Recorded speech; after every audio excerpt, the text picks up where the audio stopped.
2024 began amid one of the fiercest battles in the whole of the war in Ukraine. A fight for control of the town of Avdiivka in the country's eastern Donetsk region. After months of contact and thousands of lives, it was a fight Ukraine ultimately lost in February and cemented the biggest battlefield gain in 9 months for Russia. It also marked the beginning of a Russian advance faster than at any other time in the war. The third year of this conflict, officials in Moscow and the West have said, has seen it enter its most dangerous phase yet. In August, Ukraine tried to halt the advance by launching a surprise incursion into Russia's Kursk region in the north.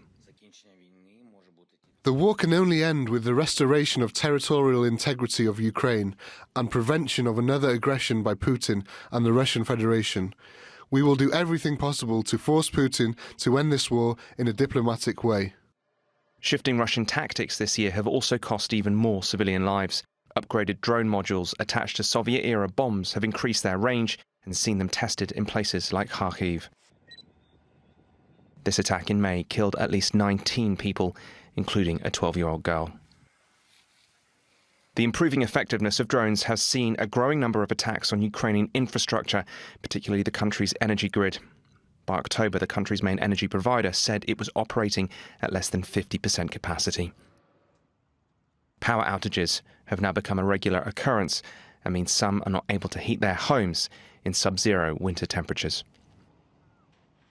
Ukraine had wanted to use Western long-range missiles to hit back at targets inside Russia, part of Volodymyr Zelensky's touted victory plan.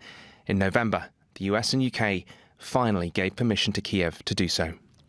Moscow responded with a strike on Ukraine using a newly developed hypersonic ballistic missile that, experts warned, is capable of being mounted with nuclear warheads. The Ukrainians are desperate and they will do all that they possibly can with however little that they have. But they are on borrowed time, and 2025 looks like being the crunch year, especially bearing in mind the new Donald Trump presidency, which will be transformational and not to Ukraine's favour by all accounts.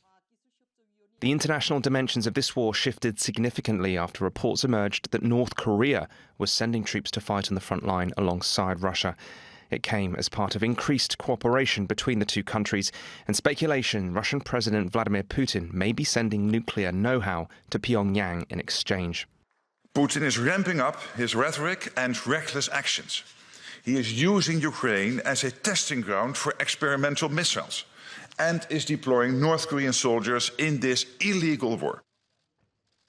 Yet despite the escalation, the likelihood is that 2025 will see peace talks begin. Incoming US President Donald Trump has called for immediate negotiations between Kiev and Moscow.